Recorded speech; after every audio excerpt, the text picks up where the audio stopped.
Watching Manchester United this season is so painful. That game there against Bournemouth, completely and utterly predictable. One win in our last 7 Premier League games. I was talking ahead of kickoff. I said, Spurs have got absolutely spanked by Newcastle. Another opportunity for United, but we're probably going to draw later. Well, got that absolutely bang on the money. And I don't know why I'm even talking about Man United sneaking into the Champions League this year by hook or crook. It seems more likely that we're going to drop into the Conference League than we are of having any chance of getting into that Champions League. I just don't know. I don't know what to say anymore, really, that hasn't been said before. Whether it's the game against Brentford and scoring in the 97th minute and then drawing, or conceding 2 in the last 2 minutes against Chelsea, or conceding 1 in the last 20 against Liverpool, or just, let's be honest, being beaten all hands up by Bournemouth there. It's dross. It really is dross to watch Manchester United this season. 1 win in 7 for Man United in the Premier League. Penny for your thoughts on Erik ten Hag. I've maintained all season long that Erik ten Hag, whether or not he's our manager next season, I think is largely up to the performances that we see in the second half of this season. Maybe bury the first half of the season and go on a bit of a run, get into the Champions League, and hey, you never know, the FA Cup. But instead, it feels like the season is over, apart from the FA Cup. And with Dave Brailsford watching on, again, it's just like, what must he be thinking? You're not looking there, in my opinion anyway, you're not looking there at an individual switch that could have happened tactically. It's the same tactics that we've had all season long that's left huge holes in midfield that have made it very easy for United to be attacked. It leaves us very open. All right, and that's been the case all season long. Erik ten Hag seemingly happy to concede all those shots if the results are coming in, but the results aren't coming in. And we are limping towards the end of this season. As I said, another weekend where an opportunity stares us right in the face. Spurs didn't just lose to Newcastle. Spurs got absolutely demolished by Newcastle. And you're thinking, well, again, this is an opportunity for Manchester United to catch up some points. Arsenal are playing Villa tomorrow. But instead, we snuck a draw against Bournemouth. I'm telling you, it's just a hard watch, Manchester United this season. And right now, we are more likely to drop into the Conference League than we are to sneak into the Champions League. It's really hard not to get swept away by performances now, isn't it? Like, after that Chelsea game was brutal. Really, really brutal for me. That was when I wavered the most about Erik ten Hag. That game there, unfortunately, was just a continuation of just the crap that we've seen all season long. It really was. Bruno Fernandes, individually, getting 2 goals. Oh, man. Every second ball.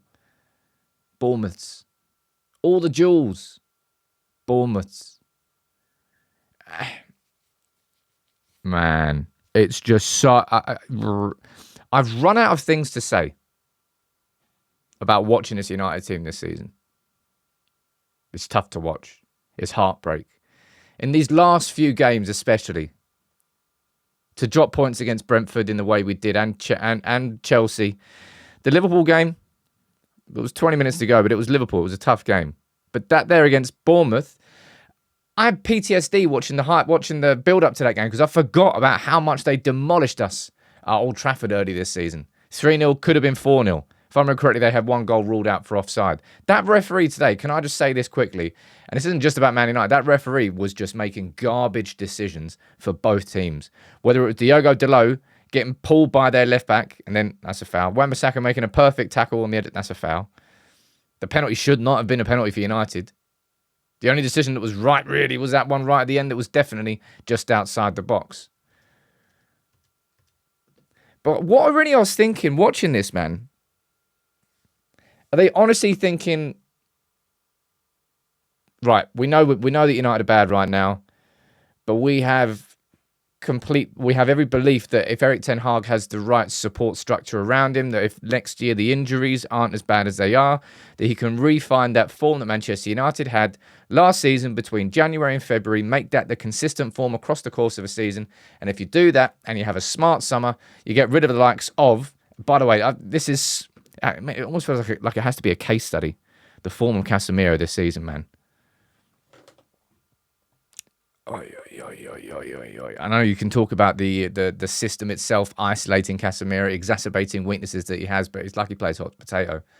It's like the touches, all the small things with Casemiro. It's not just about him leaving spaces in a tactical system where he is exposed as a number 6 midfielder. It's just like everything is difficult with him. The form has not just gone off the face of a cliff. It is just completely and utterly disappeared. And it's got back to the point now where I'm seeing Rasmus Højlund extremely isolated, not getting much service, and then struggling.